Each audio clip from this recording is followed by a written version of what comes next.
strength, bravery,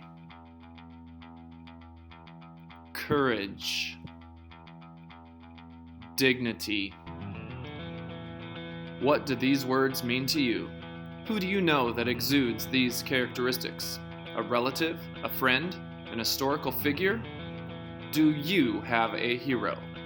Would you model your life after this person? Jackie Robinson was that type of person to many people. Perhaps you've even seen the recent movie 42 that came out last spring and have some background knowledge on Jackie's character. We are going to read a story titled Jackie Robinson, Justice at Last by Jeffrey C. Ward and Ken Burns. But before we read the story, contemplate a few things with me. This is a true story. We call it non-fiction. But this story's specific genre is an expository essay. An essay is a short piece of nonfiction about a specific subject. An expository essay may provide information, discuss ideas and opinions, or explain how to do or make something. As you read this expository essay, I want you to notice how the subject of the essay, Jackie Robinson, gives a focus to one or more of these general purposes. In addition, think about the authors and their purpose for writing this essay about Jackie Robinson. Before you read, predict. Use what you know about Jackie Robinson to make some educated guesses as to why the authors wrote this essay. Do you think it was written to inform, persuade, or entertain? Not only should you predict before you read, but you should ask lots of questions while you read. What kinds of details am I given? How are the details presented? Why does the author present these details in this way? For example, if the kinds of details are directions for building a doghouse, and the details are presented in numbered steps, and the reason is to make the directions easy to follow, then what is the purpose?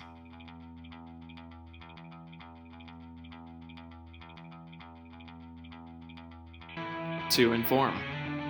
Similarly, if the kinds of details are the author trying to build a doghouse, and the details are presented as exaggerated stories, and the reason is to make the story funny, then what is the purpose?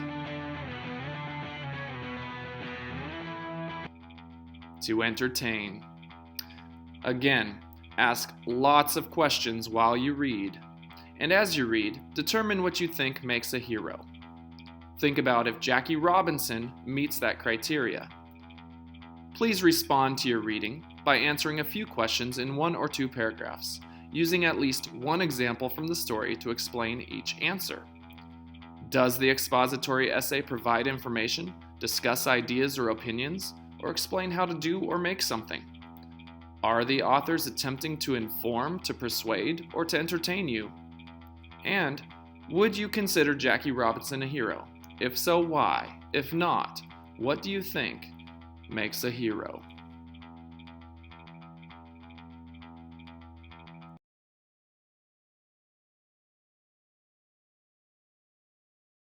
And we're very proud this year to honor for the very first time a sports legend on our Human Rights Walkway. Now, it's not often that people in professional sports or amateur sports rise to the status where they would be honored on a Human Rights Walkway. But Jackie Robinson, who led in the fight to integrate the major leagues, and I'm sure Jack will talk to you a lot more today about his time with the Montreal Royals and the Brooklyn Dodgers and Branch Rickey and all of the things related to how Jackie Robinson integrated the major leagues. But he is someone who has a link to Montreal because he lived here and he loved it here, and also changed sports forever, made a start for equality in professional sports. And so for that reason, our council is very proud, and we hope most of you, on the 1st of July, on Canada Day, will join with us in Trudeau Park to inaugurate Jackie Robinson onto the Human Rights Walkway. So I want to congratulate the English Montreal School Board and all of the private Jewish day schools who are here for cooperating with the City of Côte Saint-Luc on this event. I want to thank Mike and Alan Levine as co-chairmen of the event for putting it together. And I hope that you guys will leave here with a much more profound knowledge about Jackie Robinson, the man and the person, and all that he accomplished. So let me actually, I want to come at the Jackie Robinson story, not with the specifics of the story per se, although I'll talk about one or two in terms of Jackie Robinson's breakthrough and the role Montreal played. But I want to share with you the starting point for me in terms of the story and why I came to the story, right? Because that is something that many people ask me. Why would I, at the time I was working at the Canadian Jewish Congress, why did I come to this story? I came to this story in part because, as Anthony mentioned, it was a powerful human rights story, and as someone representing the Canadian Jewish Congress and involved with a community that really values human rights, that puts a very high premium on human rights, for whom human rights is important, sacrosanct. That was an important element of it for me, but there was another element of the story that attracted me. And not so much attracted me, but raised a serious question in my mind. And it had to do with what I learned in high school, in my history courses. And I had wonderful history teachers. I had a really good chemistry teacher too in high school, right, who's with us today actually. And I want to be cautious about those things. I mentioned Alan Levine, my chemistry teacher. In my history courses, I always was brought around with the idea that the United States was a powerful country that I greatly respected, that I thought was the greatest democracy, fighting for freedom, fighting for the liberty of the free world, if you like. And I still think the United States is a great country. That hasn't changed. But I confronted this really powerful dilemma. And that powerful dilemma is why this great country that we associate really with fundamental freedom, that has currently one of the most amazing presidents, at least I think so, one of the most amazing leaders internationally. Why is it that country, fighting against fascism, fighting against Nazism, was also practicing racial segregation? Right? And it was a serious question for me. I was a mind bender. Right? In my history courses, I just couldn't understand that. In fact, in part, to be fair, before I came to this story, I guess 20 years after I finished high school, I put that aside. I sort of said, well, wait a second. I never really gave it enough thought, because I always was brought up, in terms of my learning experience, not asking those questions, not thinking that through carefully. The United States was just this amazing country, where people from all around the world came and settled, and many achieved prosperity, the land of opportunity, and yet practicing segregation against its African descent community. Very big puzzle. How do we answer that? And to this day, I actually have a fair degree of difficulty answering that question. And in fact, Adolf Hitler would sometimes look at the United States and say, hey, they're practicing racial segregation policies. I support those policies. That's fine. I'm not going to be taught lessons by a country that practices those type of policies, which I endorse. So I had to really work my way through that problem. And that's where I felt motivated to pursue this story, try to better understand this story in that historic context. And I'm glad I can share that for you here today, because that's not usually what I talk about when I deal with the Jackie Robinson issue as a historian. But as many of you here who are either taking history courses, will be taking them at some point in the future, those are things that you do need to think through, because we need to be able to work our way through some of these problems with critical thinking. Right? Critical thinking skills are just so important to learning and learning history, and so that it's not boring, which some people feel it is. I don't, as a historian. Requires that you build those critical thinking skills and you ask yourself these questions. Now, of course, the Second World War is an important period for me personally, for many people in the Jewish community, because many of our relatives, family, or friends, and others really suffered through that period. My mom was, in fact, a concentration camp survivor. So that makes it even more challenging for me as I'm coming to this particular issue, in terms of trying to understand what this was about. So, it made me attracted to Jackie Robinson's story, and as a Montrealer, right, if we're going to sort of move in that direction, the fact that Montreal played this very important role in providing for Branch Rickey an opportunity to situate Jackie Robinson, a very courageous player, Right? There were many excellent players. Jackie Robinson was not the only excellent player from the African community, African descent community at that particular time. But he was a player that Grand Cherokee felt had the courage to be able to back down in the face of considerable provocation, which he was going to inevitably confront in a country that was very resistant to permit the breakthrough on the part of Jackie Robinson, which would fundamentally change the dynamics in terms of civil rights in the United States. And in part, although I don't want to exaggerate this, that breakthrough plays a very, very tiny role in the eventual election of Barack Obama as President of the United States, in some way, without sort of minimizing or exaggerating on either end.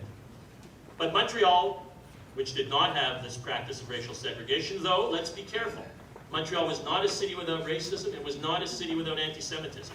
So as we celebrate the Jackie Robinson story in Montreal, again, we need to be careful not to allow ourselves to think, oh, Montreal was the beacon of freedom. He could come to Montreal, and yes, it was a good place for Jackie Robinson to play. It was a good place for Americans to become adjusted to the fact that, yes, Jackie Robinson was going to play in the majors against all the odds that he had to fight. He eventually would do that.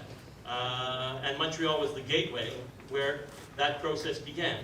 But let's be careful as young people who are going to be studying history eventually, if you're not already doing so. Montreal was not a place without discrimination. But it was a place where we welcomed Jackie Robinson. I think we'd be very proud of doing that as Montrealers. I think we'd be very proud of our city. And I think this is a story that is one that we need to share with as many Montrealers as possible.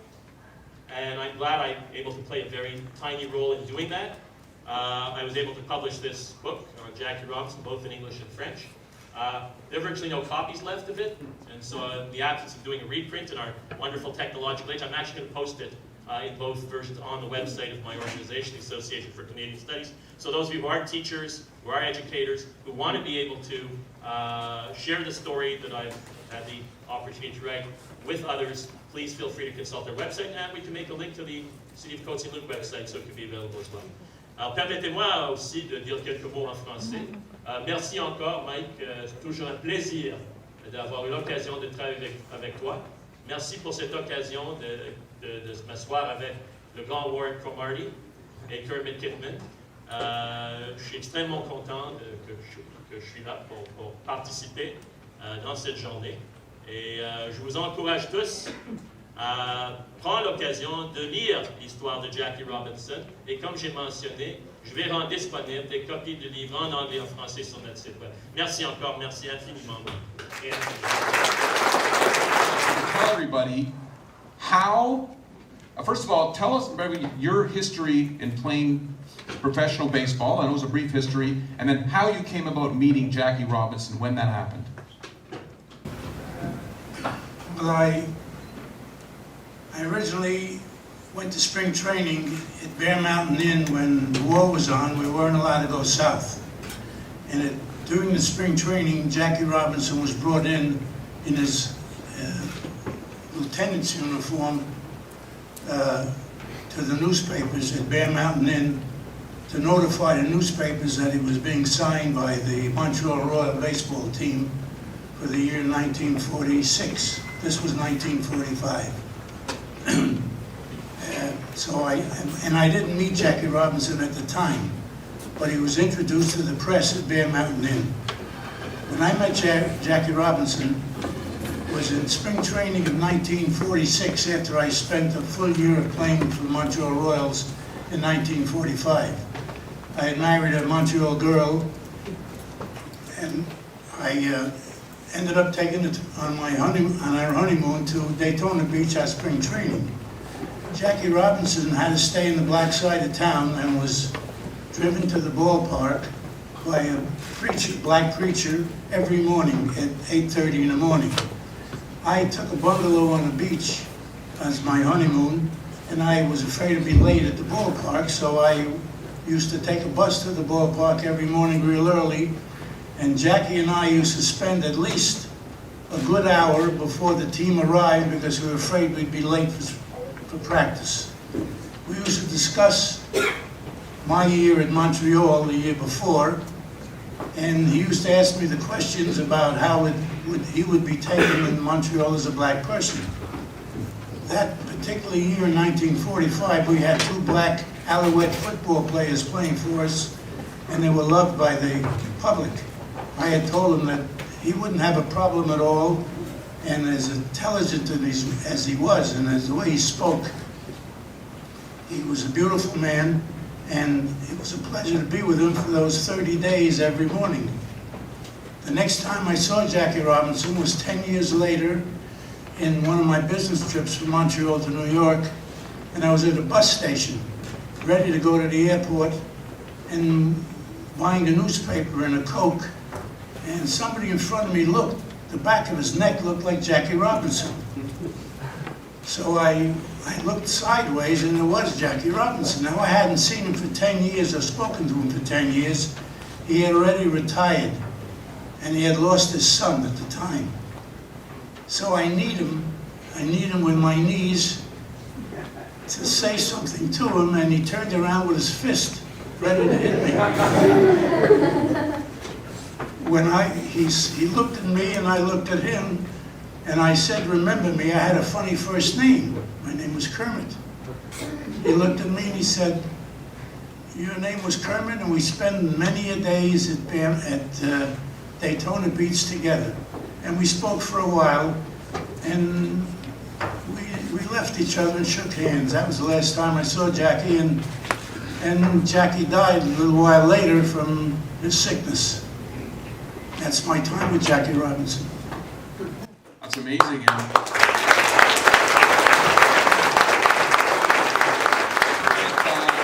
as well, you were kind of a pioneer because you were actually a Jewish professional baseball player. So I don't think there were too many Jewish professional baseball players even today. 1945, there weren't any playing in it.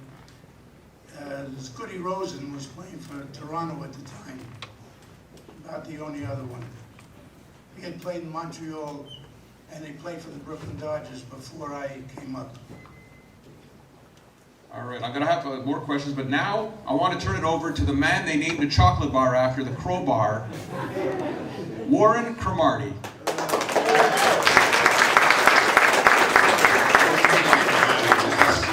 So nice. Before I get started here, I want to thank all the kids that come here this morning, being patient enough to hear this story. And Kip, I got to tell you, I started to get a little emotional hearing you talk about Jackie. And I'm getting emotional now.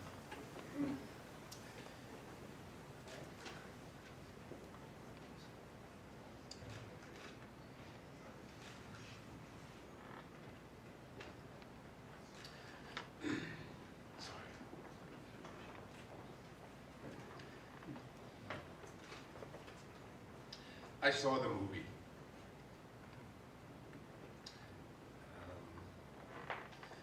It was a little tough to watch.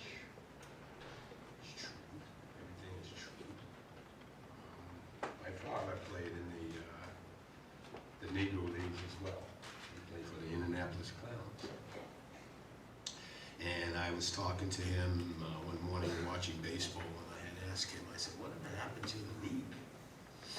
He goes, "Well, you know, we played a while, and we got this kid that they got from the Army. And once they signed that kid from the Army, the whole league started to break up." I didn't know he was talking about Jackie Robinson at the time. That was the kid, because the Army, you know. So he played in the Negro Leagues along with Buck O'Neil and the rest of the guys. And I did see the movie. We had a premiere maybe a couple of weeks ago. We were very fortunate enough to get the movie. We were very proud to get the Jackie Robinson story movie. Not bad for a city that doesn't have a team, huh? So we got the movie, and I don't know if you youngsters in here realize who you have sitting here. You have history here.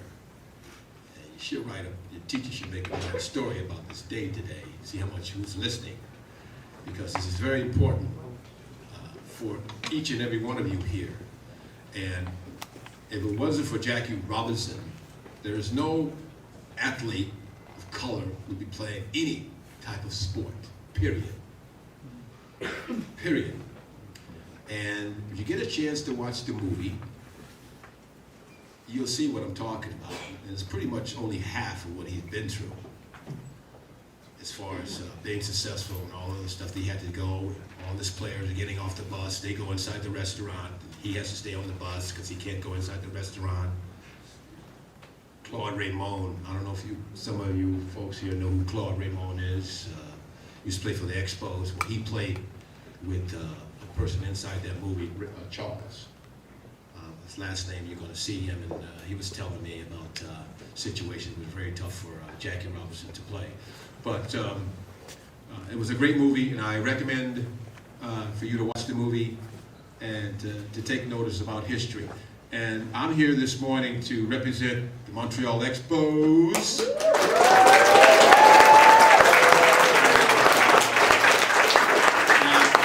I know some of you youngsters in here how many of you youngsters in here has seen an Expo game? Okay, so you maybe saw the last game. As I walk around and I see the city itself, constantly I see Expos gear. I see the youngsters wearing the caps, the hoodies, the t-shirts. Not bad for a city that doesn't have a team, huh? I mean, there's something going on here. I mean, the spirit is very, very strong here about baseball since 1969. And I was very fortunate to play on very good teams and some very good players. Gary Carter, who stayed here in Côte Saint-Luc. Andre Dawson, the Hall of Fame. Tim Raines, Larry Parrish, all the good teams. But we never won. We came close, but we never could get over that little hump. You know, we're winning a championship. But I am here on a mission, on a journey here in Montreal. I put together a group to try and bring back Montreal Expos, bring baseball back to Montreal. It's been 9 years now since the team has left. And I think that's a little too long for me and for everybody else here associated with the Expos. It's a journey. Things are going well with that.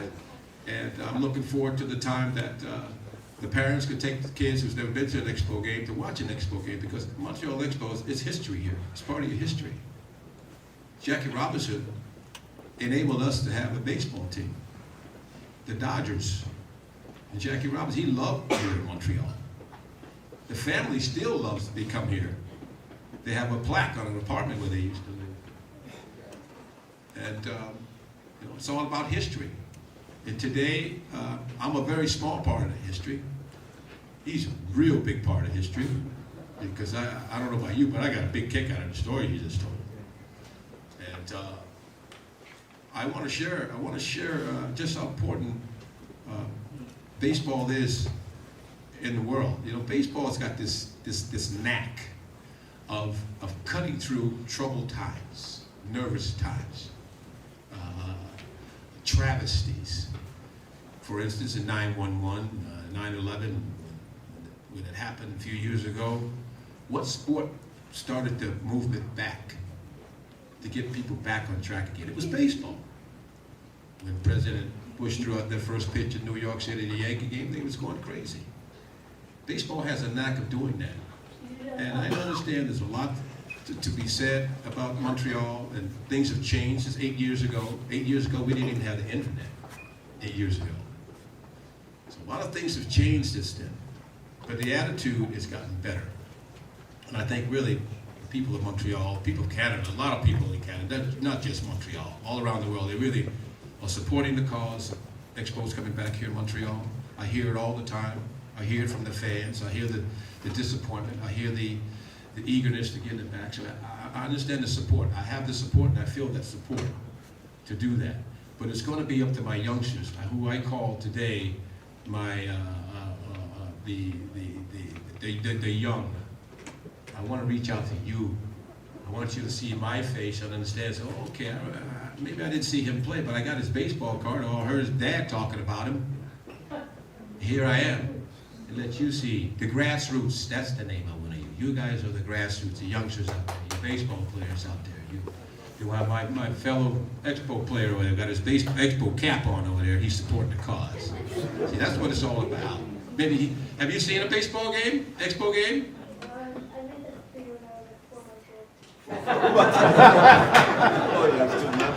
Well, see, there you go. There you go. So, I'm so proud to be here. Like Mike just said, I have a baseball school this summer, right over here. My ages are 7 to 15. We got some stuff to give you after the thing here. Trying to spread the word, teach the game of baseball, fundamental way of having some fun. Maybe we can get another Russell Martin in here, or Joey Votto, another Canadian, or Justin Marneau. Maybe we have somebody in here. And the last thing, at least, I want you guys to follow your dreams. You youngsters out there, follow your dreams. Don't let anybody tell you you can't do anything.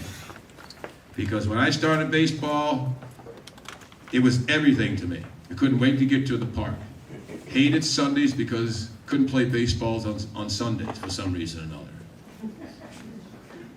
So I was hitting rocks and cans and whatever because we couldn't forward to the baseballs. And every time we get a little baseball, I would hit it far enough and we would lose it. Had to get one every day. So baseball has been very, very good to me. Worldwide, I played in Japan also. I went to Tokyo, Japan for 7 years. I speak Japanese. Ohayo gozaimasu, minasama. That means good morning to everybody. Spent several years in Japan. And I finished my career with the Kansas City Royals in 1991 with George Brett Saberhagen, and Cookies and those guys like that. So, but I love my city of Montreal. I love my city of Montreal. And I want to say this, they've always asked me, he says, Crow, you know, I have a nickname. My nickname is Crow, without the W. And Crow, why are you such a love? What is all the fascination of Montreal? Why are you doing this? Why are you doing? I remember playing in Quebec City. I started in the minor leagues in Quebec City. And we used to take the bus after a game, 14-hour trips, go to Pittsburgh or Philadelphia. And I used to look at that beautiful city outside my window. I used to look outside my window. I used to look at that beautiful city. It's all lit up. And I said to myself, oh boy, that city looks great. It looks like it's happening over there.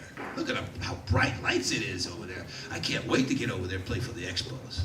So I got called up to the major leagues, into the minor league career. Met Gene Mock and everything like that. And Jerry Park.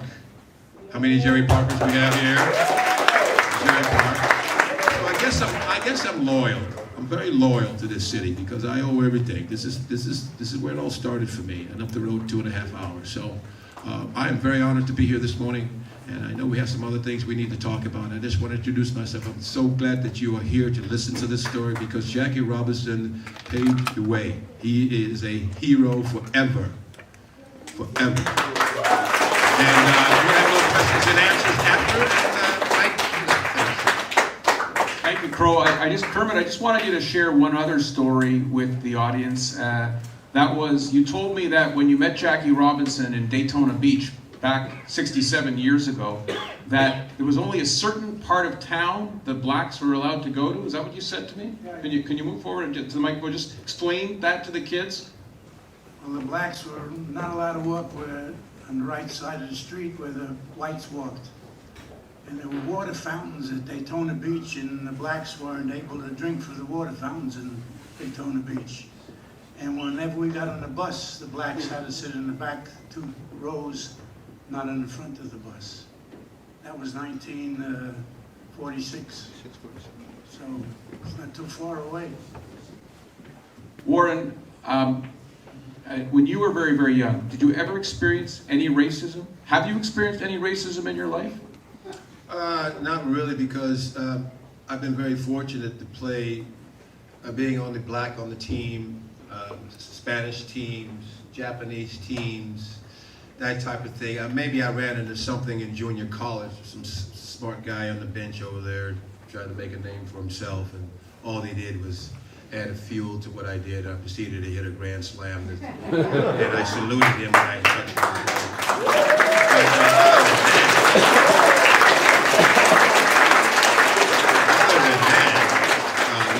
Life's been good, but make no doubt about it, no mistake about it. I know it's there. I knew it was always there.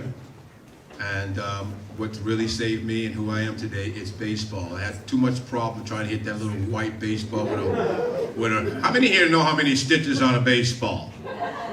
What about the Bialik baseball team? How many stitches on a baseball? No. You're gonna. No, I'm gonna tell you right now because you sound like Jeopardy out there now. 108. It's 108 stitches. So you just learned something today about a little baseball. I guarantee you, those guys up there making 10, 15, 20 million dollars a year, you ask them how many stitches on the ball, you're making 15 million? How many on there? 200? No idea. Know the sport. Kermit, you have another comment? I got one incident to tell you about Jackie Robinson. At spring training, an exhibition game at Daytona Beach. I led off for the Montreal Royals, and Jackie Robinson was batting second. And I had to hit a single, and he got the bunt sign, and I was trying to get to second base. He bunted the ball, and Eddie Stanky, who at that time was the second baseman for the Brooklyn Dodgers, and the first baseman ran in, fielded the ball, and threw it to Eddie Stanky covering first base. And as Jackie Robinson crossed first base, he tagged him in the wrong spot. And Jackie Robinson went down and was hurt at first base. And he looked up at Eddie Stanky, who tagged him in the wrong spot, and didn't say a word.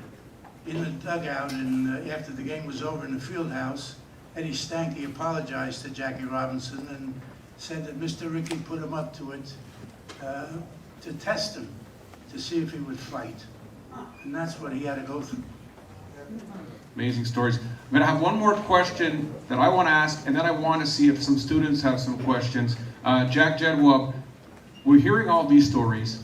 I'm sure, even for someone my age at 50, it's hard to believe that this happened in our lifetime, but what can you say to kids here in elementary school that how it was possible that there was such racism? That's this kind of story that Kermit Kidman just told us about buses and parts of town and so on and so forth. How is that possible that even happened? Well, I think you've got to go back to the history of the United States. It was a country that practiced slavery for quite an extended period of time. In fact, in many ways, the country was built, on slavery. And so it didn't transition easily away from slavery. It was a country where there was, as we know, there was a civil war, a very polarized country that needed the Civil War basically to unify itself. But in unifying itself, this very important degree of prejudice, which persisted and arose out of this slave movement, out of slavery, which slavery, remember, involves the inferiorization of a particular group. Right? The persistent belief of a significant element of the white population in the United States that black people were inferior. And so even though the slavery movement ended at some point, this idea that blacks were inferior persisted. And that led to these segregationist practices. And that was the outcome of the slavery movement. Now, it's very hard for us today, it's true, because many of us are brought up and learn that racism is unacceptable. So it's very hard for us to resituate ourselves in that period where racism was legitimate. In fact, it probably wasn't described as racism. It was just described as the way in which people interacted with each other and the way it should be because of this idea that there was an inferior group.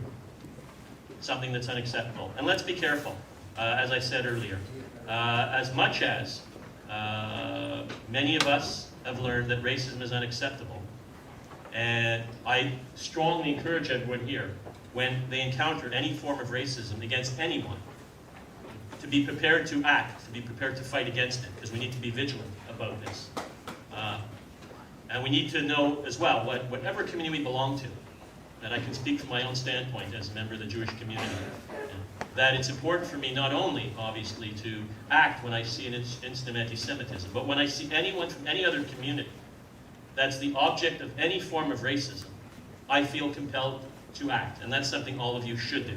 And that's something that, regrettably, at that particular time, not enough was done. Let me just end on this last point.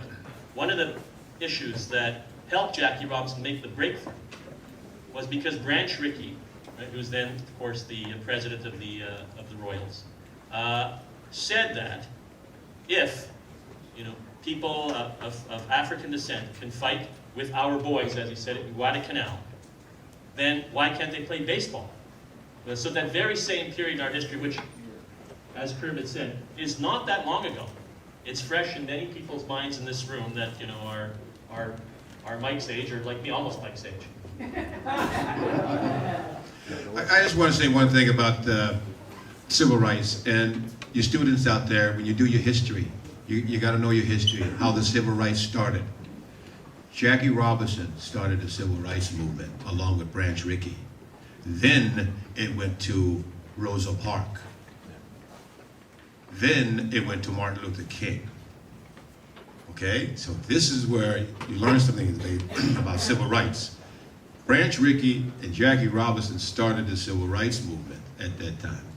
It wasn't Rosa Parks, she didn't get off the bus. She was a part of it. She started, she exposed it. Martin Luther King disposed it.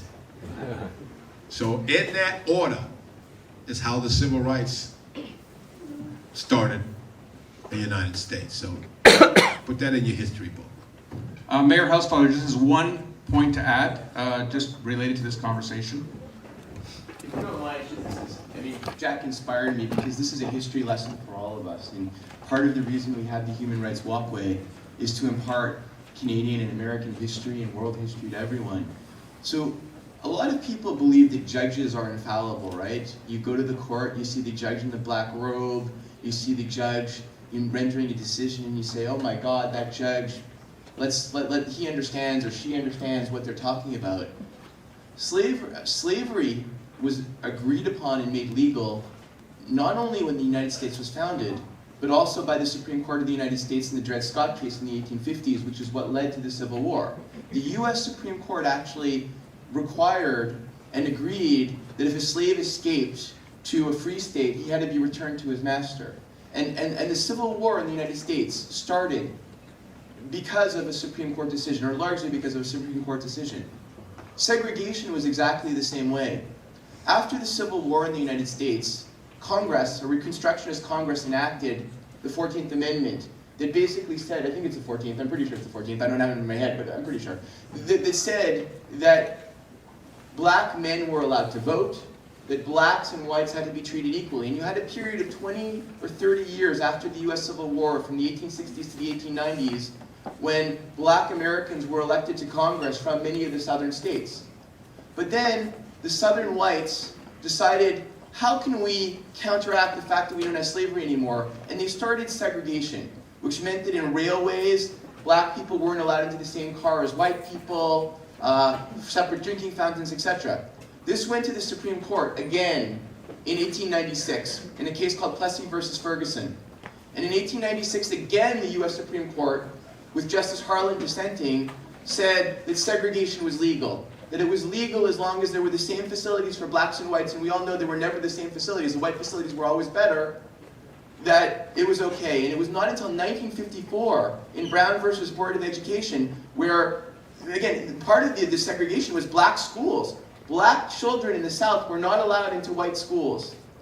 And that led to a whole generation of African Americans that didn't have the same rights to education as the white kids had. And it wasn't until the 1950s, 1954, think about it, 8 years after Jackie Robinson was in Daytona Beach with Kermit, that the US Supreme Court said you can't have separate black and white schools. So I only say this because just as the point Jack made, we looked at it at a time, and 50 years, 60 years later, we look back and we say, we can't believe that blacks and whites were not allowed into the same schools. This was only when your grandparents were young kids. This is when your grandparents were alive. Think about that. So today, just as Jack said, when we have other issues that we see being fought for equality of other groups, and I'm going to use gay marriage as an example in the United States, make sure that you are on the right side of history and you fight for other people's rights. Because we don't want to look back 60 years ago and everybody says, oh my God, I can't believe what people were thinking then.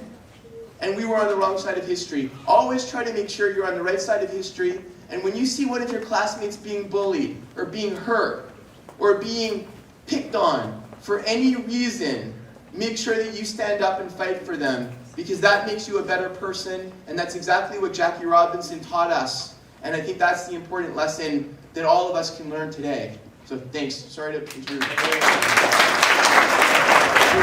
have a smart mayor, or do we have a smart mayor? Okay, a couple of questions. Any students have any questions? If you do, put your hand up and just stand up. We have a question from a student. Okay, young man? Right here. Okay, who has the question? loud, Go ahead, loud. speak loud. Did you ever meet Jackie Robinson? Who are you asking? Me? Warren, did you ever meet Jackie Robinson? No, I must tell you that like I said, my father played in the same league, but I never met him. I thought my father was the closest that I've come to meeting Jackie, but he just changed it. Yeah. He just changed. He's the closest I've ever come to Jackie Robinson. If I ever meet Rachel Robinson, I'm gonna totally lose it. I'm gonna kiss her feet. I'm gonna tell her, but right now he's the closest I've come to. And I hear, Warren, you're negotiating with Kermit to be an instructor at your baseball school this summer. Because you're looking for a good 90-year-old instructor at the coach at the Marty Baseball School. Another question? Let me just see if there's a student first, okay? Go ahead, right behind you. Go ahead. No, I'm not the mayor. No, I'll never be the mayor as long as Anthony Husband is the mayor. Was that your question? Okay. When did the Montreal Expos stop as a team, Warren? When was the last game? 2004. September 29th, my birthday, believe it or not. Hated that day. Go ahead. Who invented Black history? Good question. Now maybe Jack Jebwab can answer that question. Who invented Black history? I don't think you can identify one person inventing Black history. There's such a thing as Black History Month, and I would argue that that's an offshoot of the, of course, the Martin Luther King era. So. Very good chance. Look, let me put it this way. It's a long shot, and I'm not a gambler, but I'm going to take a shot on this one here because timing is everything. I think right now the timing is good to explore the possibilities of coming back here. Now, we've had this expo since 1969. Washington's had it, what, 3 times? Milwaukee's had it twice. There's a couple other teams out there, so we deserve a second chance like everybody else. So it has to come down to you guys and your support that's given to this city. So it's going to come down to a point that the fans are going to have to speak. But yes, we have. How much longer do you think it's going to take for the Expos? Good question. How much longer will it take to get the Expos back? As long as it takes. You know, we don't really have a time limit. We sort of, kind of. It's kind of you guys answer, sort of, kind of, huh? But we're working on it. We have some good momentum going right about now. So they all have to fall into place. Put it this way: you're going to be old enough to see it. You're going to be there. Okay? All right. All right. How did Jackie Robinson die? I mean, how did he die? Jack, do we know that, Jack Jebwab, how he died? I'm not sure. Kermit, do you know how he passed away? I mean, I think he had, was it diabetes? Or? Yeah, diabetes. Diabetes and turned to cancer. Yes. Yeah, diabetes, turned to cancer. He started to go remember, blind, I think, a little bit. Started to lose his eyesight. Yes, I remember though, you know, as a youngster, watching the Expos play, and Jackie Robinson being a special guest at the old Jerry Park and being interviewed by the Montreal media, so he did come see the Expos play. Okay, another question from all the way to the left. You, go ahead. Yeah, you, go ahead. Were you treated differently for being the black person on the baseball team? Warren, were you treated differently as a black person, baseball player at all? I guess maybe it wasn't a big deal in your time. No, not really. I let my game do the talking. All right, another one over here on the left. Do you have a question? Go ahead. Hebrew Academy's got some great questions here. Go ahead. Why did the Brooklyn Dodgers break apart? Maybe Kermit Kittman could tell us. Why did the Brooklyn Dodgers move to LA? What a question! Kermit, do you know the answer to that question? Why they moved to LA? Just move forward to the microphone. I think that they found that Los Angeles was a bigger attendance and they can make more money in Los Angeles. Go ahead. From Walter Marty, how many home runs did you hit? Okay, how many home runs did you hit, Warren? I was, okay, the most I've hit during the season was For the Montreal 13. Expos, I'm sorry. 13, because I wasn't a power hitter. I let guys like Carter, Dawson, those guys drive me in. I'm the type of guy that gets on second base and, you know, get everything going. I'm a line drive hitter. That means I go hit from left field, right field to left field. Let me tell you, the Crow was a clutch hitter. That's what we call it. You know that somebody's trying to buy back the Expos? What's that over here? Somebody's trying to buy back the Expos. Is someone trying to buy back the Expos? In other words, I guess, Warren, where is the money going to come from? Is it going to come from Marvin Gurman in the back? As political as correct is, we're waiting on this feasibility study to find out exactly where we're going to be going here, see if it's viable. But yes, we're going to have, I have some people with some pockets. Where did you get the name Crow? Where did you get the name Crow? Cromarty is my last name, C-R-O, so they just make it short, C-R-O. Which position did you play, Warren? I started off in left field, got beat up out there. First time I ever played left field because I'm a first baseman. Then I moved to first base. That's the year we won the pennant in '81. And the day that Rick Monday hit that lousy home run, and we won't talk about that. Yeah, a little bit of right field. So I'm an outfield first baseman. Left-hander.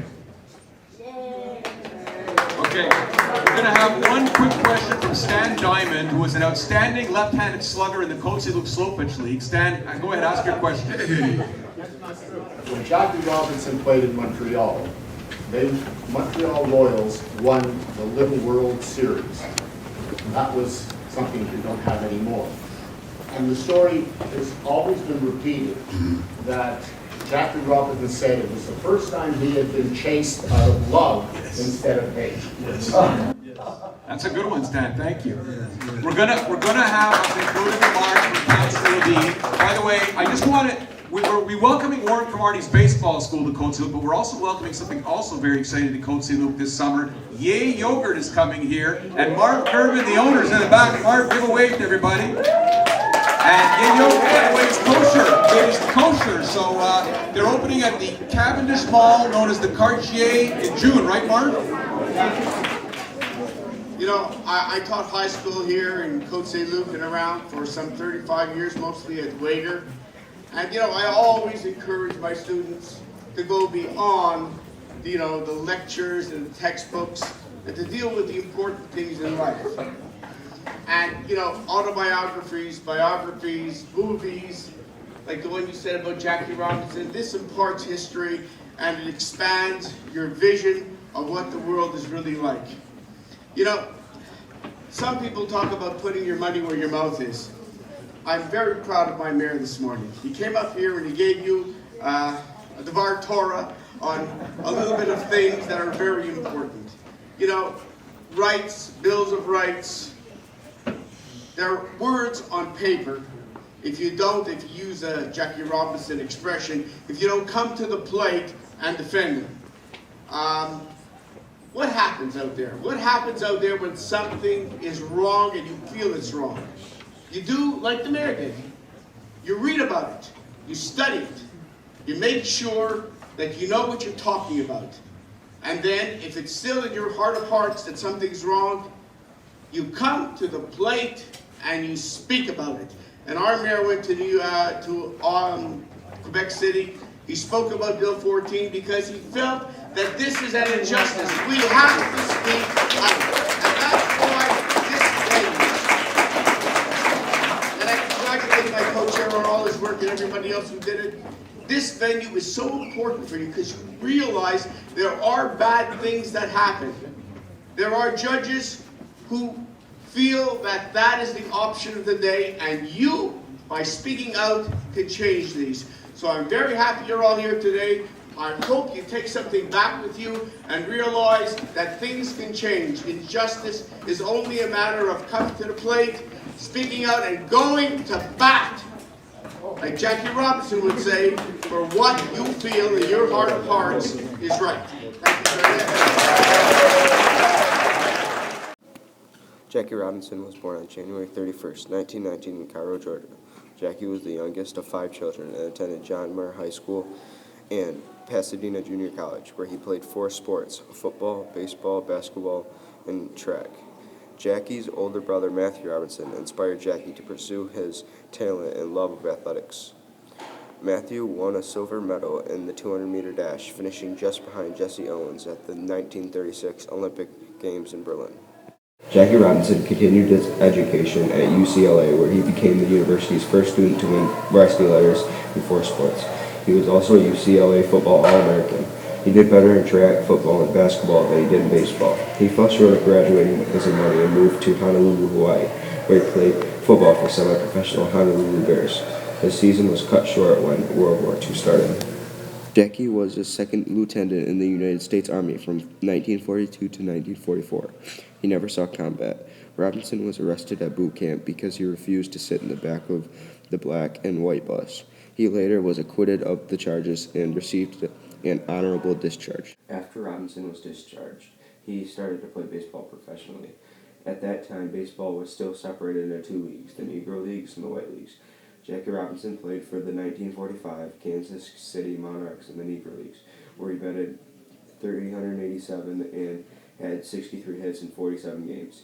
He played shortstop and was one of the best infielders in the Negro Leagues, according to James A. Riley from the Encyclopedia of Negro Leagues.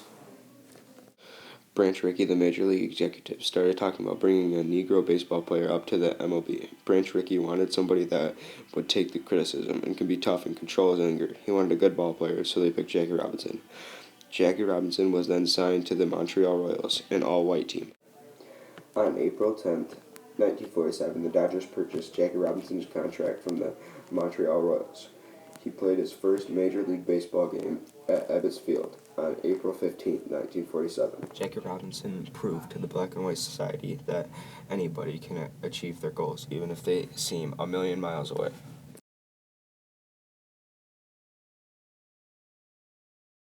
Hi, my name is Joe from Welcome to Fresburg, and today we're celebrating African American heroes.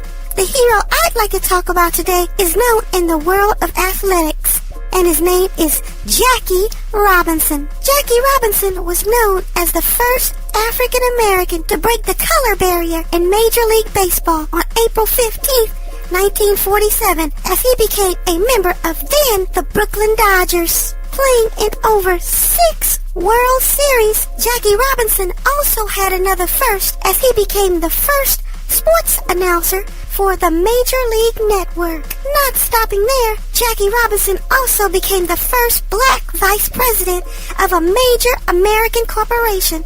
Jackie capped off an amazing career being honored by the Hall of Fame of Major League Baseball, and Jackie Robinson is an African American hero.